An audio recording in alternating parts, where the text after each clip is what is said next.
Hello students, good morning to all of you. Lecture 3, class 9, chapter 5, subject है biology. Students, हम लोग इस lecture में टॉपिक्स देखेंगे pictures of different micro organism. जैसा कि आप लोग बोर्ड पे देख रहे हैं, हमने क्या किया है, कुछ माइक्रो जो ऑर्गेनिज्म होते हैं उसका पिक्चर इस बोर्ड पे बनाया हुआ है, रफ पिक्चर है जो आप देख रहे हैं। और इसमें हम लोग जानेंगे SARS वायरस के बारे में। सबसे पहले हम इसके बारे में जाना है SARS वायरस। SARS वायरस जो होता है ये संक्रमित कोशिका से बाहर निकलते हुए SARS बैक्टीरिया है, ठीक है ना। यह क्या होता है, इसका साइज देखेंगे हम स्टूडेंट। तो साइज में देखते हैं कि यह 500 nm यहाँ लिखा हुआ है। 500 nm का मतलब होता है 500 नैनोमीटर बराबर 0.5 माइक्रोमीटर। अब इसको जब हम मिलीमीटर में लेते हैं तो 0.001 मिलीमीटर होता है। अब लिखते हैं SARS viruses are coming out of the surface of an infected cell. Infected cell से जो होता है। अब देखते हैं नेक्स्ट में देखते हैं ट्राइपेनोसोमा। क्या लिखते हैं इसको हम लोग, नेक्स्ट में देखते हैं हम लोग इसको ट्राइपेनोसोमा को देखते हैं। तो इसमें देखते हैं कि Trypanosoma is a protozoa organism. यह क्या है, एक प्रोटोजोआ ऑर्गेनिज्म है। इसको देखिए, यह एक प्रोटोजोआ ऑर्गेनिज्म है। अब देखते हैं इट कॉज स्लीपिंग सिकनेस। इससे क्या होता है, स्लीपिंग सिकनेस होता है। The saucer-shaped substance laying next to the protozoa is red blood cell। अब हम देखते हैं स्टूडेंट, नेक्स्ट की बात करते हैं तो यहाँ आते हैं एडल्ट राउंड वार्म देखते हैं। यह एक एडल्ट राउंड वार्म है। इसको आप देखिए, यह हमारे कहाँ रहता है, तो इंटेस्टाइन में होता है। तो इसको हम देख सकते हैं कि adult round worm is the found in the small intestine. यहाँ लिखा हुआ है adult warm, adult round worm is found in the small intestine. हमारा जो स्मॉल इंटेस्टाइन होता है उसमें जब पाया जाता है। इट टेक्निकल नेम इज एस्क्रिस वायरस जो होता है, इसका टेक्निकल नेम है। अब देखते हैं the ruler next to it show 4 centimetre to gives an idea of the scale. यहाँ एक स्केल बनाया गया है, उसमें आइडिया देखा गया है, यह 4 सेंटीमीटर इसको माना गया है। तो इस तरह हम देखते हैं यह कहाँ पर रहता है, तो व्यस्त गोलाकार, इसको हम लोग कृमि कहते हैं, इसको हम लोग गोल कृमि भी कहते हैं। जो इंटेस्टाइन का मतलब होता है हमारा जो आंत होता है, आंत में पाया जाता है। अब नेक्स्ट देखते हैं स्टूडेंट, तो इसका नाम है लेशमेनिया। क्या है यह, लेशमेनिया। लेशमानिया जो है, लेशमानिया का मतलब होता है यह भी एक क्या है, माइक्रो ऑर्गेनिज्म है जिससे काला जल है। इससे कहता है काला जल, काला जल व्याधि कारक प्रोटोजोआ है। इससे काला जल होता है, इससे तो लेशमानिया जो है इससे काला जल होता है। तो लिख सकते हैं द प्रोटोजोआ ऑर्गेनिज्म कॉज काला जल। इससे कहते हैं काला जल होता है। इसका शेप जो होता है वह ओवल शेप होता है। अब हम नेक्स्ट चीज चर्चा करते हैं, यहाँ पे आते हैं तो यहाँ क्या देखते हैं हम लोग, इसका नाम जो है स्ट्रेप्टोकाई। इसका नाम क्या है, स्टेफाइलोकोकस बैक्टीरिया जो है, इसके बारे में देखते हैं। The staphylococcus bacteria cause A acid. इससे क्या होता है, एसिड नाम होता है जिसको हम लोग क्या बोलते हैं, एसिड का मतलब होता है मुहासे का कारक जो होते हैं, जो ऊपर बाईं ओर लिखा इसमें दिया हुआ है। अब देखेंगे the scale is the indicate at the line at the top of left of the picture. Picture के लेफ्ट में यहाँ दिया हुआ है। तो इसके वजह इसका साइज क्या होता है, it is 5 mm long. mm का मतलब होता है माइक्रोमीटर लंबा होता है, या 5 माइक्रोमीटर लंबा होता है।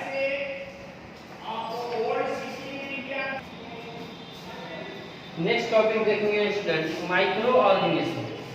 तो माइक्रो ऑर्गेनिज्म में देखेंगे सबसे पहले इन्फेक्शियस एजेंट एंड डिजीज। कौन कौन से एजेंट्स हैं जिसके कारण हम लोग को जो डिजीज होता है उसके बारे में देखेंगे। तो सबसे पहले देखेंगे वायरस। वायरस जो होता है, वायरस के कारण क्या होता है, कॉमन कोल्ड होता है, इन्फ्लुएंजा होता है, मलेरिया होता है, चिकन पॉक्स होता है, एड्स होता है, हेपेटाइटिस बी होता है, एक्सेट्रा, और सारे बीमार डिजीज भी होते हैं। नेक्स्ट में देखेंगे बैक्टीरिया। बैक्टीरिया के कारण कौन कौन सी बीमारी होती है, तो कोलेरा होता है, टाइफाइड होता है, ट्यूबरक्लोसिस जिसको हम लोग टीबी बोलते हैं, टेटनस होता है, एंथ्रेक्स होता है, फूड पॉइजनिंग होता है, एक्सेट्रा, और सारे डिजीज होते हैं। या किसके कारण होता है, बैक्टीरिया के कारण होने वाले डिजीज का नाम है। यह बैक्टीरिया के कारण, ये वायरस के कारण होने वाला डिजीज है। अब हम देखेंगे फंगी के कारण क्या होता है। फंगी के कारण होने वाला स्किन इन्फेक्शन जितने भी होते हैं, स्किन डिजीज बीमारी जिसको बोलते हैं, वह फंगी के कारण होते हैं। जैसे रिंगवर्म हुआ, जैसे खुजली होता है, ये सब जो है फंगी के कारण होता है। अब नेक्स्ट देखेंगे प्रोटोजोआ। प्रोटोजोआ जो होता है, इसके कारण क्या होता है, तो मलेरिया होता है, काला ज्वर होता है, एमेबिक डिसेंट्री होता है, स्लीपिंग सिकनेस होता है, एक्सेट्रा। अब देखेंगे वर्म्स। वर्म्स के कारण होने वाले डिजीज कौन कौन से हैं, तो वर्म्स के कारण होने वाला डिजीज है इंटेस्टाइनल इन्फेक्शंस, मतलब कि हमारे पेट में जो इंटेस्टाइन में इन्फेक्शंस होता है वो वर्म्स के कारण होता है। या एलिफेंटाइटिस जो होते हैं, जिसको हम लोग हाथी पांव बोलते हैं, वो भी वर्म्स के कारण ही होता है, और उसको हम लोग फिलेरिया भी कहते हैं। अब देखते हैं एंटीबायोटिक्स। एंटीबायोटिक्स का मतलब क्या होता है, antibiotics block biochemicals pathway important for the bacteria, hence they are effective against them. यह उसके अगेंस्ट में काम करता है। अगर हमारे अंदर कोई डिजीज है और उसके बदले हम कोई दवा लेते हैं तो वो एंटीबायोटिक्स दवा होता है, मतलब कि हमारे अंदर जो डिजीज के बैक्टीरिया हैं, माइक्रो ऑर्गेनिज्म, उसके अगेंस्ट में वह काम करता है एंटीबायोटिक्स। अब देखते हैं many bacteria make a cell wall. यहाँ देखेंगे नेक्स्ट में, many bacteria make a cell walls to protect. बहुत सारे बैक्टीरिया जो होते हैं वो क्या करते हैं, make a cell wall to protect themselves, अपने से अपने सेल वॉल को protect. The antibiotics blocks the bacterial process that build cell wall. अब नेक्स्ट में देखते हैं, antibiotics work only against the bacteria and not against the virus. वह bacteria के अगेंस्ट में काम करता है, न कि वायरस के अगेंस्ट में काम करता है एंटीबायोटिक्स। तो इस तरह हम यह देखें।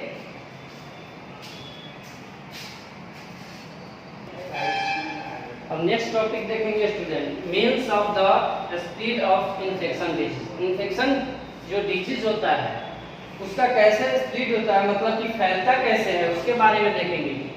तो infection disease spread from an infected person to a healthy person, मतलब कि एक इन्फेक्टेड पर्सन जो होता है वह हेल्दी पर्सन को स्प्रेड कर सकता है, फैला सकता है थ्रू एयर, इसके द्वारा, एयर के द्वारा, वाटर के द्वारा, फूड के द्वारा, या वेक्टर के द्वारा, या किसी न किसी माध्यम से जो यहाँ पे दिया हुआ है, वह एयर हो, वाटर हो, फूड हो, या वेक्टर्स हो, या फिजिकली कांटेक्ट या सेक्सुअली कांटेक्ट, इसमें से किसी भी माध्यम के द्वारा, मीडियम के द्वारा वह इन्फेक्टेड पर्सन से हेल्दी पर्सन में चला जाता है। अब देखते हैं थ्रू एयर। एयर के द्वारा कैसे जाता है, by sneezing a coughing the microbes spread into the air and enter in the body of a healthy person like a common cold, tuberculosis, TB, उसके बाद आता है आपको न्यूमोनिया एक्सेट्रा। तो ये जो होता है, जैसे मान लीजिए कि एग्जांपल के तौर पे लेते हैं, किसी को टीबी है, ट्यूबरक्लोसिस हुआ है, और उससे हम बात कर रहे हैं, तो वहाँ वह जो उसके मुंह से आवाज निकल जाए या वो खांसा, तो खांसने से उसके मुंह से जो भी वायरस निकला, जो भी बैक्टीरिया निकला, वह बैक्टीरिया जो होता है एयर के माध्यम से हमारे सांस के द्वारा, नाक जब हम सांस लेते हैं तो वह हमारे अंदर चला जाता है, हमको भी अपने अंदर वह ग्रसित हो जाते हैं उस बीमारी से। तो यह स्प्रेड बीमारी है, मतलब फैलने वाला बीमारी है टीबी, और ये भी किसके द्वारा, थ्रू एयर के द्वारा भी फैल सकता है। अब देखते हैं through water. Microbes enter into our body by drinking, eating polluted and contaminated water, food like a cholera, dysentery। जैसे हम कहते हैं कि यह जो होता है वाटर के द्वारा फैलता है, फूड के द्वारा भी फैलता है, अगर हम किसी फूड पोल्यूटेड फूड खाते हैं तो भी होता है, डिसेंट्री होता है इसमें। अब नेक्स्ट देखेंगे वेक्टर। वेक्टर में क्या देखेंगे, some organism like a female anopheles, जिसको लोग मादा एनोफिल कहते हैं। तो फीमेल एनोफिल्स मॉस्किटोज, मच्छर, मादा एनोफिल मच्छर के काटने के कारण मलेरिया होता है। Mosquitoes also work as a vector of disease, यह डिजीज के वेक्टर के रूप में काम करता है, like a malaria, dengue, yellow fever etcetera. इससे वो सारे बीमारी डिजीज होते हैं। अगर ते थ्रू सेक्सुअल कांटेक्ट, तो सेक्सुअल कांटेक्ट के द्वारा जो होता है वो इन्फेक्शियस डिजीज जो होता है कैसे एक दूसरे में फैलता है।